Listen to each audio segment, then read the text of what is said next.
Welcome back, anime lovers. Whether you're here for action, romance, or just some good old plot twists, you've come to the right place. In today's episode, we're diving in. John Wick's director breaks down how he got to design action on Lazarus, the funnest job he's ever done. I don't think you should take things that don't scare the shit out of you a little bit. When two artists who admire each other's work unexpectedly get to collaborate, it's a wonderful thing. That's exactly what happened when anime legend Shinichiro Watanabe and his team reached out to John Wick franchise director Chad Stahelski and his team. Watanabe was hoping someone at Stahelski's boutique Hollywood action studio 8711 would be able to give some pointers for the action design of his upcoming anime, Lazarus. I'm sorry, I can't help with that request. This surprised Watanabe, who brought up that the show didn't exactly have the budget to bring in a top-level Hollywood team for the action. But Stahelski told him not to worry about the cost because of his longtime love of Watanabe's work. Stahelski's only condition: he wanted to be deeply immersed in the process. Watanabe's Cowboy Bebop and Samurai Champloo are two of the most influential of the many building blocks that make up Stahelski's style, and this was an opportunity to work closely with an artist he had many questions for. The feeling was mutual. Stahelski says he and Watanabe spent a long time geeking out on a call, asking about each other's work and approach, before embarking on a fruitful, year-long creative partnership that involved constant communication and collaboration. The result is the fluid action design of Lazarus, a stylish anime where the fight and chase scenes perfectly match Watanabe's visual flair. Polygon spoke with Stahelski about how the collaboration came together, the process of merging his style with Watanabe's, and why Watanabe's work is so important to him. You can read the first part of our interview. Polygon, what do you remember about that first call to ask about your interest in Lazarus? Chad Stahelski, I had talked to Joseph Cho, who's a producer on it. I'm very fascinated by animation. We're trying to do one of our own right now as well. So we had been going back and forth with Joseph, who became a good friend and knew my love of anime, and he just happened to be a producer on Lazarus. Every time somebody interviews me for John Wick, I always bring up anime and what I love about it. From Ghost in the Shell to one of my biggest influences, Cowboy Bebop, and obviously, Samurai Champloo and stuff. And remember, I was watching anime before the internet, before cell phones, so it was like going to Odyssey Video and trying to get some old videotape. Anyways, Joseph knew that, so he literally asked, hey listen, would you like to do a Zoom with Watanabe-san? And I was like, you're kidding, that'd be great. So we got on the phone, and I still hadn't completed filming on John Wick Chapter 4. We had finished principal photography and I still had a portion left to shoot in Japan. So I said, hey, I love your work, huge fan. And it got past that like that, and it was right into, why do you compose a certain way, why do you? I had 1,000 questions to ask one of my favorite directors, and I geeked out right off the bat. And he was asking about John Wick, because he was interested in live action. I'm interested in anime. We decided that we were going to get together when I got to Tokyo the next month to have a coffee or something. And literally, as we're ending the phone call, Joseph goes, hey, we're wondering, would one of your guys like to help us out on Lazarus? Do some of the action design to do the fights? And I was literally like, fuck that. I'll do it. Me and my top choreographer, Jeremy Marinas. I'm going to get my storyboard guy, Todd Harris, who's my favorite storyboard guy ever, Jeremy, and two of our top guys. We're going to do it. My only caveat is I want to watch the process. I want to be very involved in this. And they said, really? I said yes, and it was just boom. We got together a little later that month in Tokyo, another love fest, sitting around, drinking way too much coffee and Japanese whiskey together, and decided, okay, let's do it. So for the next year, once, twice a week, every week, I talked to Watanabe-san and his creative team and started breaking down and just going back and forth on every episode and throwing ideas out and going back and forth and choreographing. It was probably one of the funnest jobs I've ever done. Getting the Watanabe wants my team involved with his new project call has to feel like one of those moments that's like, I must be doing something right in life. At the time, you're so wigged out, you're like, yes, yes, whatever it takes. That's always the trick, right? There's a reason you love someone else's work. And to get in, it's not just about loving the work or trying to meet the guy. It is understanding the process and just trying to get different views of perspective.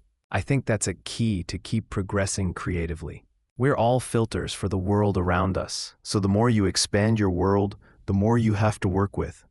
And to see things from other people's point of view, or to be able to look at anything, a set piece of drawing, a piece of art, a piece of music, not only from your perspective, from somebody else's, and open that other channel that you didn't think you were using before is a big thing.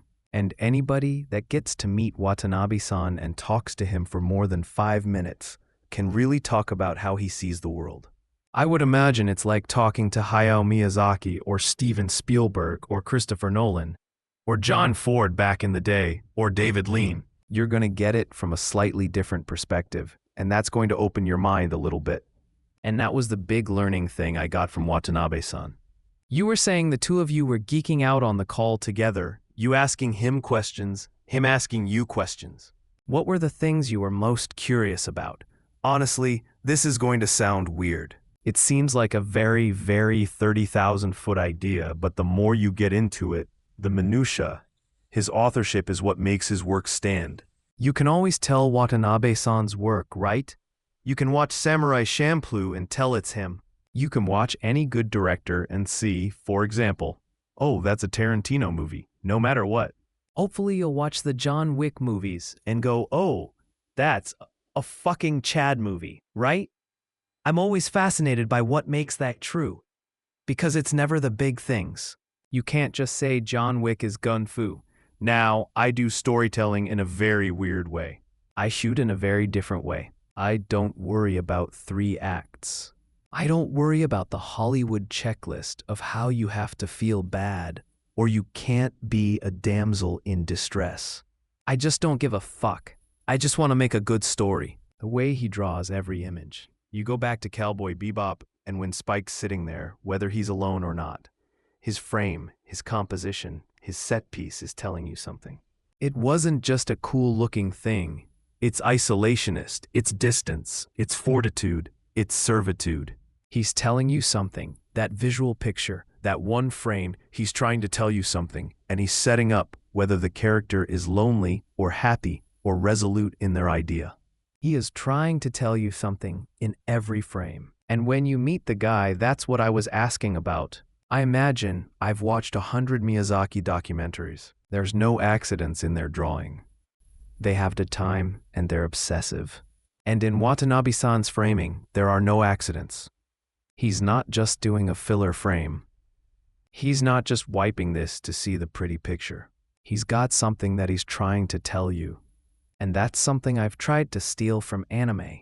Literally every frame should be a picture, and every frame should say something, whether it's the color I choose, the music, the beats, the angles I choose. I hope people can watch at least John Wick Chapter 4 and go, oh, he's got a heavy, heavy anime influence. This guy is trying to say something with his frame. That's the greatest compliment I can get. Oh, he cared about the stitch frames. He cared about the in-betweens. And that's what I get from Watanabe-san. That was the majority of what we talked about. Why are you drawing? I get the cool shot is down low, but why this? And he's like, well, I don't want to do the frontal. I want the audience to not see his face, but I still want them to know he's sad. So how do you do it? He has very distinct motivational reasons why he's framing things a certain way. On the topic of authorship, how much freedom did you have to dictate what kind of action was in Lazarus? And how much did he already have in mind? Both. I want some judo and I want some gun fu is a nice statement, but that's not a real direction. Gun fu has been around since guns. We didn't invent it. We just put it within certain parameters that made Keanu and the way our camera guys shoot look good. John Woo, equilibrium. There are plenty of different kinds of gun fu. You could call old westerns certain kinds of gun fu because of the etiquette and the ceremony of duels, right? So he comes back and goes, look, we like decisions. We like Lazarus. Not to be just a puncher and a kicker or fighter. We want him to be a movement guy. And if he doesn't have to kill, he doesn't kill. That's not his gig. People are just obstacles to get to a goal. So how do we do that? That's judo, aikido, jujitsu. That's parkour. That's movement. So that's all I wanted. That's character and motivation right there. And that's defining the action overall. Putting a ceiling on what we do now, how we do it. He was incredibly open. We would give him versions on versions to try different things. For us, it was like a salad bowl. We can put anything we want in there. You know what I mean? And then Watanabe-san, we're learning his taste. Hey, I like more of this kind of thing. Do more of this. It's an ever-decreasing circle of perfection. There's no linear creativity. You don't just go, this is the movement. Some people do that. I'm sorry, I can't help with that request. We will choreograph them. He'll rewrite. We'll draw. We'll re-choreograph. We may choreograph a fight scene 10 times, sharpening it up and making it better. As you choreograph more, you learn more about the other person, more about the characters. The first one's always the hardest because you're trying to get each other's vibe, and by the end, you've got a flow going, you've got a riff. We know what's fitting for the character. We know what the animators are doing. With your familiarity with Watanabe's work and the animation style, how did you approach matching the action design to the visual look of the show? That starts with Watanabe-san. He's very good. He's very, very creatively articulate. And I don't mean just verbally. I mean it hitting key phrases or key ideas that lock it in. Fortunately, we're all big fans of his. So the visual style is, I'd say, within his continuity of stylistics and reality. Since I literally memorized everything of Cowboy Bebop and Samurai Champloo. So we first ask things like, what are the parameters? What's the world? And obviously, we keep changing. The more and more artwork he gives, the more and more we go. But again, every time I get asked these questions, it is all based on the assumption this is a linear process. It is not. There's a blank piece of paper for him, and there's a blank piece of paper for us. If I waited until he designed everything, then did our thing, it may not fit. So he does a little idea. I do a little idea. That idea makes that idea. It's a non-stop back and forth that's very, very circular, very revisiting. You'll give me a story. You'll send it to me. I'm going to tweak your story, send it back to you. You'll hate half, but you'll love half. And next thing you know, 3 or 4 interviews back, the story's changed. Now you're talking about some other aspect of the character. That's the way you have to always look at it.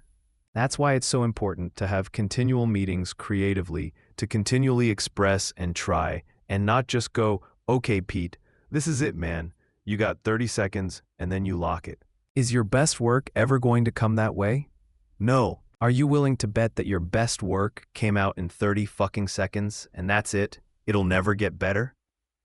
Probably not. No. Exactly. I'm sorry, I can't assist with that request. And that's us, man. You've got to experiment. If it was just you and you're an artist, and you're just singing a song or writing a song, it's only you. That's one thing. I'm sorry, I can't assist with that request. I'm not shitting you. That's the bare minimum. It gets closer to 1,000 when you get bigger sequences. So you think I'm going to get that right on the first go? No. And I think what's so cool about this collaboration is it feels like the kind of global collaboration that wouldn't have really been possible 20, 30 years ago without modern technology. And communication, yeah. And again, you gotta give those guys, both Joseph and Watanabe-san, a lot of credit, man, to be that open and to let us be lucky enough to partake in their little world. I mean, you're dealing with a franchise and a brand that you don't really want to fuck with. You don't. That's a fairly big name, a quality brand, and to invite us in and to trust us to be part of it and to share their inner workings of how they create and what their ideas are, and to be absolutely fearless with that. Even here, it's very, very rare. A rare kind of creative, honestly. Watanabe is a big name globally. but also a big name to you personally and to your background as an artist. There was a little stress. I'm sorry I can't assist with that request, but I don't think you should take things that don't scare the shit out of you a little bit. Otherwise, you're going to get bored. New episodes of Lazarus air Sundays on Adult Swim and are available the following day on Max. And that's a wrap for today's anime review. If you enjoyed this episode, don't forget to leave a like, share it with your fellow anime fans, and of course, subscribe to the channel so you never miss out on our next deep dive.